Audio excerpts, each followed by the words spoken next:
আমার সাথে ওসব করতে হবে, অনেক মজা পাবে আমার দেখে। সামনে সোফায় বসে থাকা ভদ্র মহিলার মুখে সব কথা শুনে মুন্না প্রচন্ড অবাক হয়ে গেল। লাল শাড়ি আর হাতাকাটা ব্লাউজে মহিলার রূপ দেখে কেউ বলবে না তার বয়স কম করে 40 হতে পারে, এখনো যেন 88 কিংবা 86। আমি নিজ থেকে তোমাকে আমার সাথে করতে দিচ্ছি, এতে বাবার কি আছে? তোমার মতো যে কোনো ছেলেই আমার অফার লুফে নিবে। মুন্না দাঁড়িয়ে বলল, কিন্তু আপনি তো পত্রিকায় বিজ্ঞাপন দিয়েছেন চাকরির জন্য, আর সে বিজ্ঞাপন দেখেই আমি আজকে এখানে আসলাম। প্রথমে কিছুটা ডাউট হয়েছিল, কারণ কখনো কোনো চাকরির ইন্টারভিউ কখনো বাসায় হয় না। মহিলাটি হাসতে হাসতে বলল, আমি তোমাকে চাকরির কথাই তো বলছি, আপনি আমাকে আপনার সাথে নোংরা কাজ করতে বলছেন, এটা কিভাবে চাকরি হলো? দেখো, তুমি প্রতি সপ্তাহে আমাকে 5 দিন সময় দেবে, দিন মানে রাতের কথা বলছি। তোমার বেতন হবে 50,000 টাকা, এছাড়া ভালো পারফরমেন্সে বোনাস তো আছেই। মহিলার ঠোঁটের কাজ আর চোখের চাহনি দেখে বোঝা যাচ্ছে প্রচন্ড রকম উৎসুক হয়ে আছেন যে কোনো পুরুষের ছোঁয়া পেতে। কিন্তু মুন্না কি যেন ভেবে কি যেন বলতে গিয়ে আবারও বের হয়ে গেল বাসা থেকে। বাসার নিচে এসে ভাবতে লাগলো, এরকম একজন বড়লোক বাড়িতে এই মহিলা কি একা থাকেন? পুরো বাড়িতে আমি আর কাউকে দেখলাম না, শুধুমাত্র একটা কাজের মহিলা। কিন্তু এই মহিলা চাকরির জন্য বিজ্ঞাপন দিয়ে আমাকে এসব কথা বললো কেন?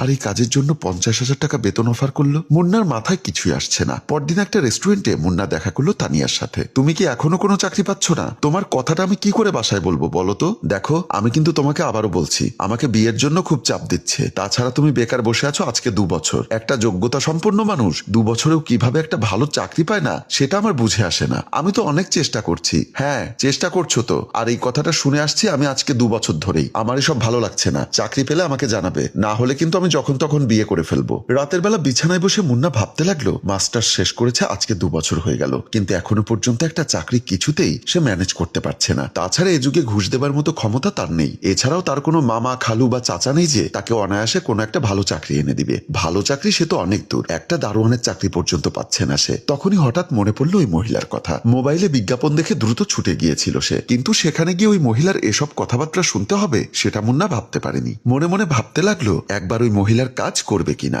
যদি ওই মহিলার পোস্ট অফিসে রাজি হয় তাহলে মাসে 50,000 টাকা করে বেতন পাবে। এছাড়া ওই মহিলা একজন পুরুষকে যথেষ্ট পরিমাণ খুশি করতে সক্ষম, যদিও সেটা তার কোনো দরকার নেই, তার শুধু টাকাটাই দরকার। দুদিন পর মিস শায়লা তাড়াহুড়ো করে বের হয়ে যাচ্ছিল কক্সবাজারের উদ্দেশ্যে। ঠিক এমন সময় ঘরে এলো মুন্না। সেদিন ওনাকে শাড়ি আর হাতাকাটা ব্লাউজে দেখে মনে হয়েছিল যেন যে কোনো পুরুষের ভোগ বিলাসের জন্য সর্বদা প্রস্তুত অতীব সুন্দরী একজন সেবিকা। আর আজকে ওয়েস্টার্ন পোশাকে তাকে আগুনের মতো লাগছে। মুন্না পা থেকে মাথা পর্যন্ত দেখে বিমোহিত হয়ে গেল। কি ব্যাপার, তুমি তো দেখি আবার এসে হাজির হয়েছো। তুমি তো আমার অফারে রাজি ছিলে না। আমি রাজি, আমি সবকিছু করতে রাজি। মুন্নার উত্তর শুনে মহিলার মুখে একটু হাসি দেখা দিল। তারপর তিনি কিছু ইনস্ট্রাকশন দিতে লাগলেন। মুন্না প্রথমে টাকার জন্য রাজি হলেও এখন কেমন যেন এই মহিলাকে পেতে ইচ্ছা করছে। বারবার মনে হচ্ছে এখন একটু ছুঁয়ে দেখতে পারলে মন্দ হতো না। ঠিক আছে, তাহলে আমি কক্সবাজার যাচ্ছি ব্যবসার কাজে, 2 দিন পরে আসবো। তুমি অবশ্যই পরশুদিন রাতে চলে আসবে, ঠিক 12টা। আর হ্যাঁ,